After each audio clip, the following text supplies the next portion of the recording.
Okay, excellent. All right, so replay review protocol. Yes, we have to realize that we are under a clock anytime that we go to the monitor. When officials go to replay to review plays, they must be cognizant of the amount of time spent reviewing the play. The purpose of reviewing the play is always to get the play right. Officials should always remember that indisputable evidence is needed to overturn a call. As it relates to the length of the review, the chart below should be prevalent in an official's mind. So let's go down to the chart. Length of review. There are certain reviews that we need to get in, get out. If it's a 2 to the 3, if it's a timing error, if it's a review where it doesn't require all three of us to go to the monitor and verify information, we need to get in, get the information, and get out, make the correction, and move on. But if it's a decision where the outcome of the game is imbalanced, if we're adding points, taking points off the board, if it deals with contact, yes, more time is allowed, and we must utilize whatever time that we need to get the play right. All right. Now, when we go to replay, when we come away from replay, we have three responses. Either the call is confirmed, which means the original call was correct. The call stands. There is not enough evidence to overturn the call, or the call is reversed. The original call was incorrect. All right. Now, when we arrive at the game site,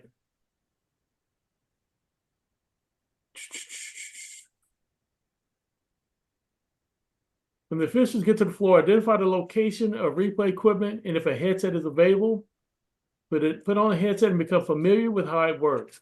Verify that a digital stopwatch will be available at the table.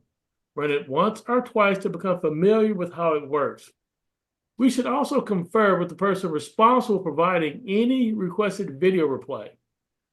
And that could be someone at the table, there could be a producer or a technician in the truck, or someone upstairs in a room.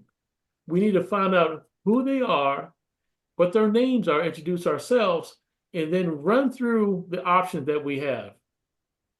Before the start of the game, the referee should inform both coaches that replay equipment is available, and if a review is necessary at any time, especially at the end of the game, both coaches shall be responsible for keeping their respective teams in the team bench area until the situation has been resolved. All right. So if you're the R on the assignment, here are the steps you should take. Get the producers and or replay technicians' first name and make sure they know yours. For today's exercise, I'm the technician and my name is Mike, okay? Everybody call me Mike. Camera angles. Ask how many camera angles you will have to review. Also stress the importance of angles that have the game clock above the backboard in view. And we have a clip that is relevant to that.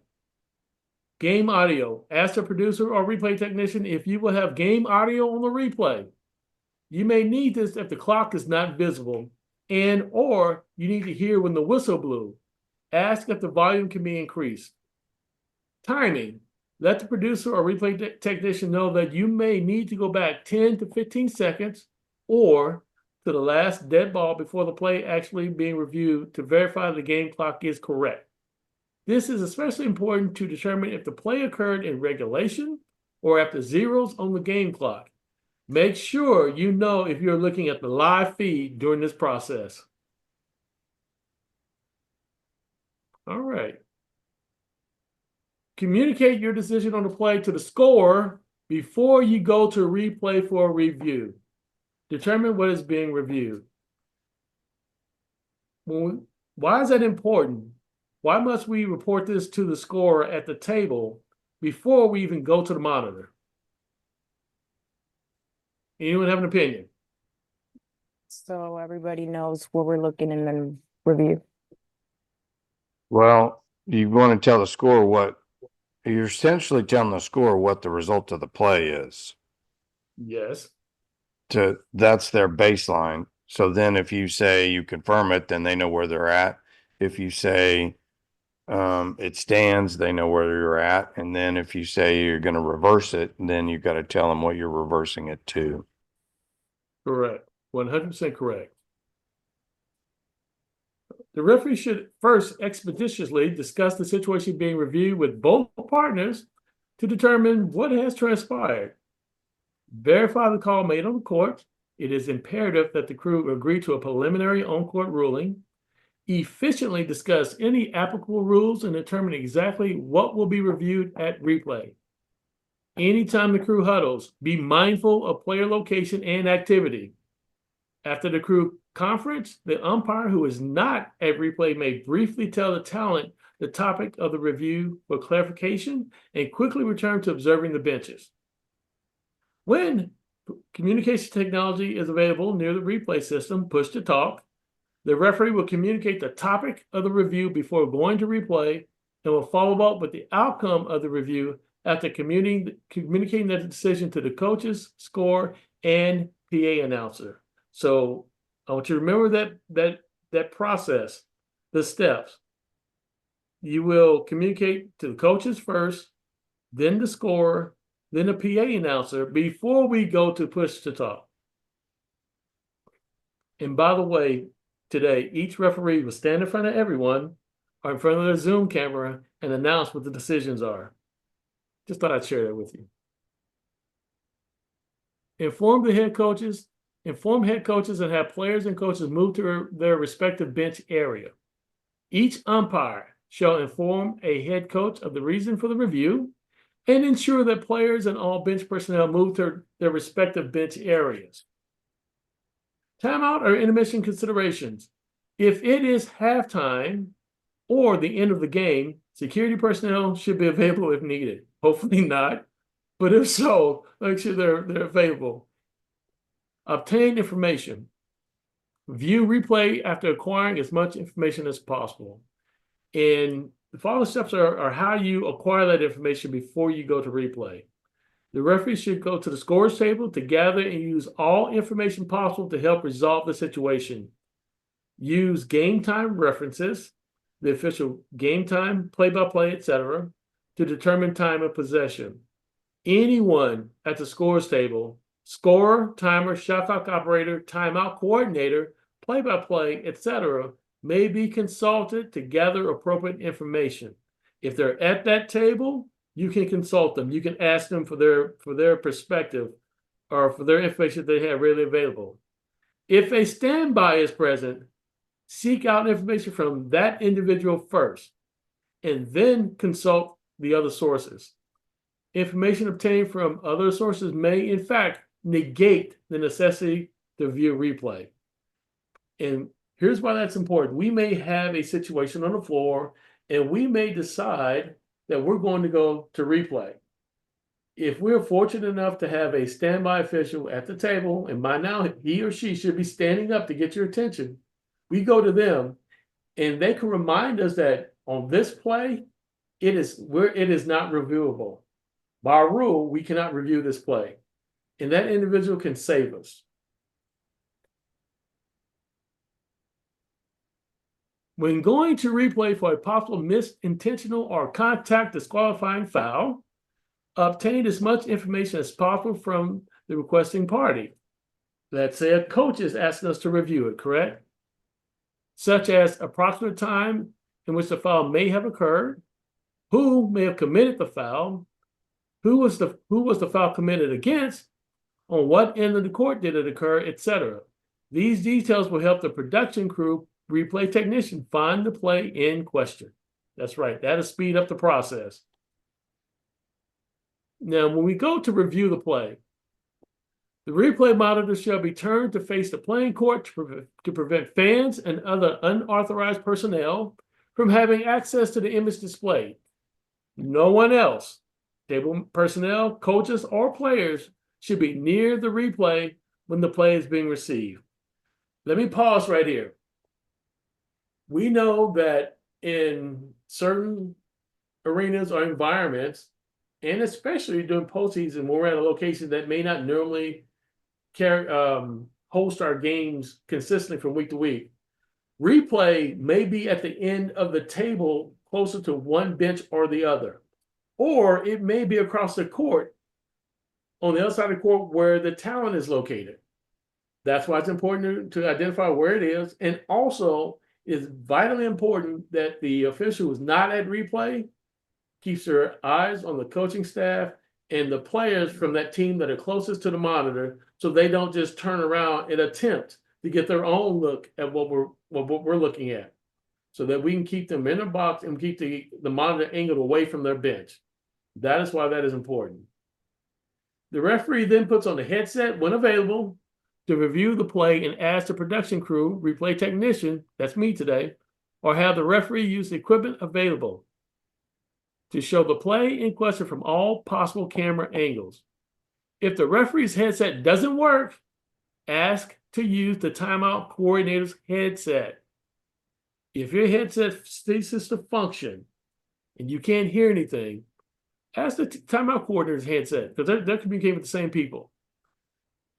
When a critical timing error malfunction is involved, you may utilize the information on the replay, including the use of a stopwatch or timing feature that is embedded in the replay equipment as long as the video is unaltered and is played at normal game speed. You may also use the timer's digital stopwatch. Be aware that headset are, this is very, very, very important. And I'm going to pause briefly. This is important not just when we're going to replay. This is important when we're standing courtside before the game, at halftime, during timeouts. Be aware that headset and television microphones may pick up your conversation. Speak with a purpose and don't say anything you don't want repeated. I'm going to say this again. If you're standing courtside before the game, only communicate things that are relevant to the game itself. We do not want a television or radio microphone to pick up something inadvertently that we're talking about that could then be rebroadcast or used against us at a later date. I wish I could highlight that, put it in bold, and put exclamation points next to it. Take your time with the review process. Don't let anyone rush you into a decision. If the crew is looking for indisputable video evidence that the call on the floor was incorrect, if the replay isn't clear, the camera angles are inconclusive, or there is any type of uncertainty as to what is being reviewed, the ruling made on the court will stand. Let me also throw something else in. Whenever we go to replay as officials, we have to go to the monitor with an open mind. We're gathering information. Let's not approach the monitor with the idea that we're confirming what we just called on the court. I'm confirming that what I called was right. No, we had a decision on the floor. Now we're going to the monitor just to gather information, not just the call, but there are other elements we need to be aware of. Ball status, where we are in the game, time, game clock, shot clock, where the players are located, the location of the play when the contact occurred. These are all elements that are relevant to our resumption of play. And if you have to take a pen or a pencil and a piece of paper with you to replay, to take notes, you're more than welcome. Take whatever you need to gather the information. Now, the umpire responsibilities. While the referee is reviewing the play, one umpire should... I'm sorry. I'm laughing because I just saw this last week. While the referee is reviewing the play, one umpire should also view the replay with the referee. The third official should stand halfway between the center circle and the sideline facing the table and ensure that coaches and players are in the bench areas, 28-foot mark, not the extended bench area, but the 20-foot mark, and continue to observe during review. If the opinion of the third official is desired, that official should replace the umpire that was reviewing the play. On critical plays, all three officials should have reviewed the play at some point and have an opinion. Okay, when they say your location is halfway between the center circle and the sideline, if the monitor is off to the side, you are directly behind your partners at the monitor, halfway between the sideline and the center circle. This doesn't mean we're standing on the division line. We are directly behind the monitor, halfway between the sideline and the center circle. All right, make a decision. After consulting all necessary resources, the referee shall make the appropriate decision.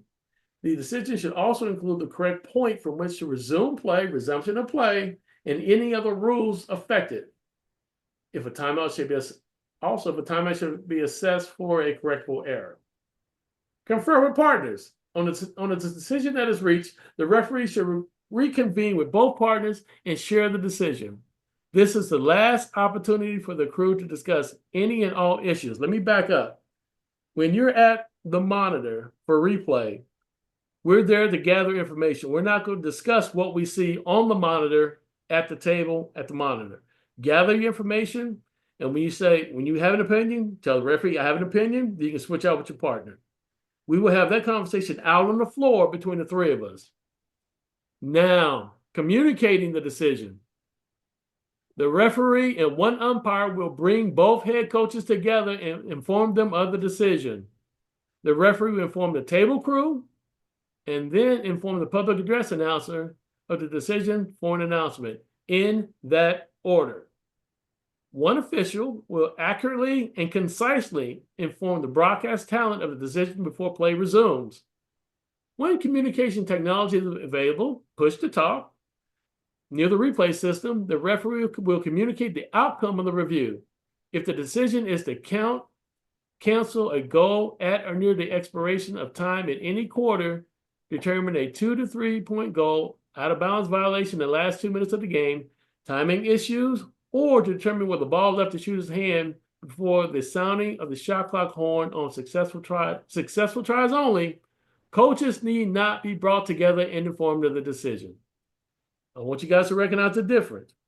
In those scenarios, you don't have to bring the coaches together. Send each umpire to, let me back up. The coaches will be informed separately. They don't have to be brought together to be informed of the decision, unlike the previous situation. If an adversarial situation should occur, and we are aware when that is the case, if both coaches don't seem to care for each other, the officials have the option to communicate the decision to head coaches separately.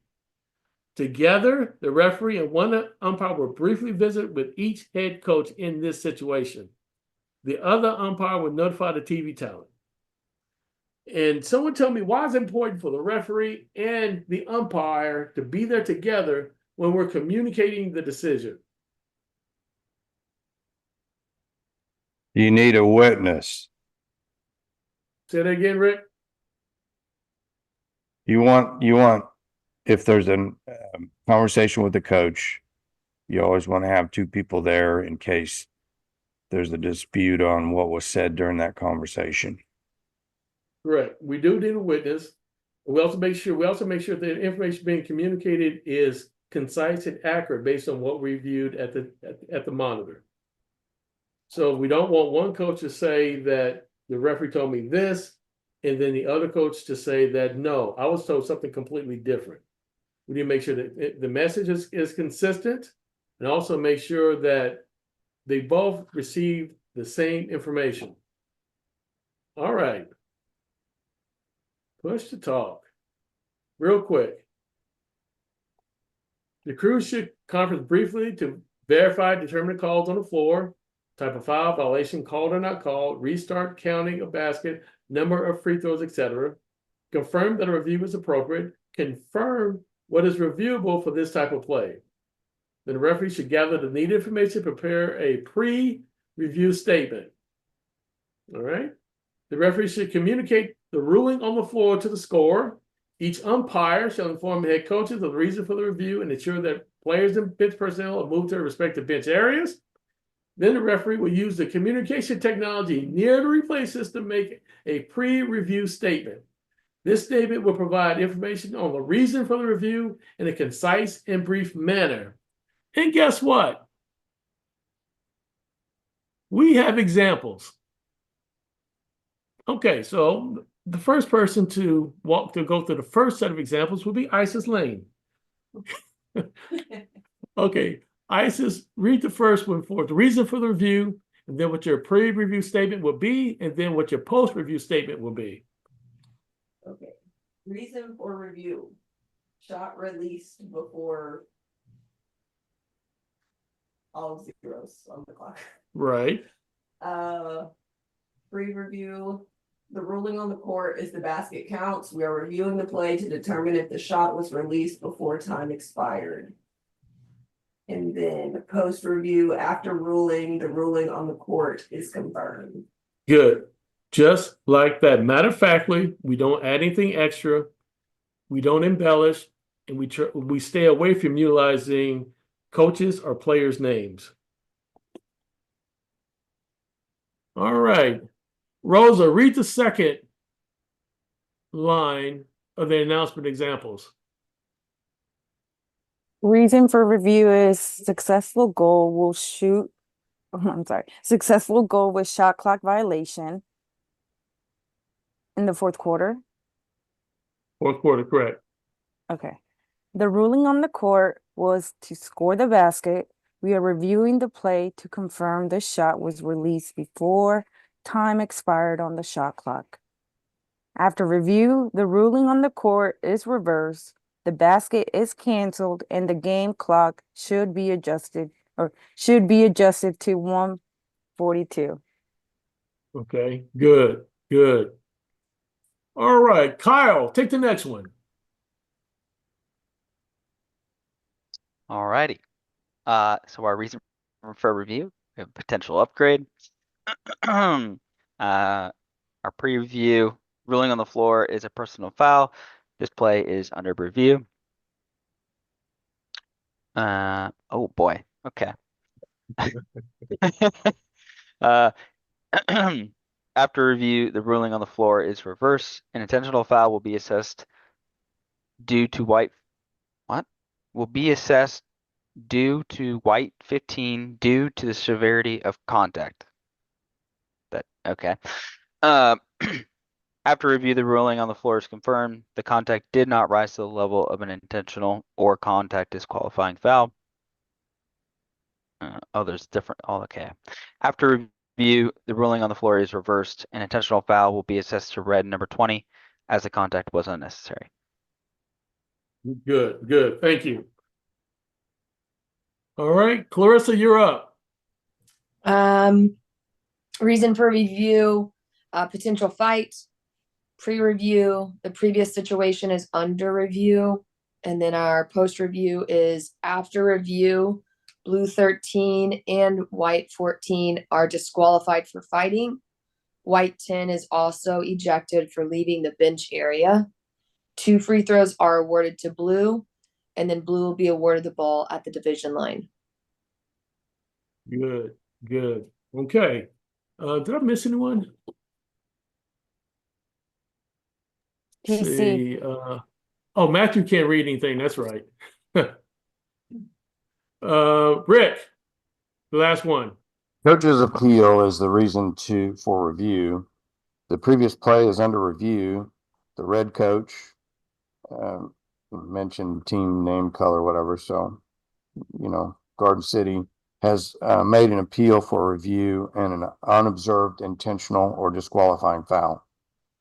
And then the result or the post review is after review, the ruling on the floor is confirmed. The contact did not rise to the level of an intentional or disqualifying foul. The Garden City team is assessed a timeout. There you go. Good job. Okay. Did we notice how even though we are sitting either here or at home in front of our screens and we are communicating why we're going to replay and the results of what we see in replay, how even just sitting here by ourselves, it's not fluid, it is not natural. Did everyone notice that?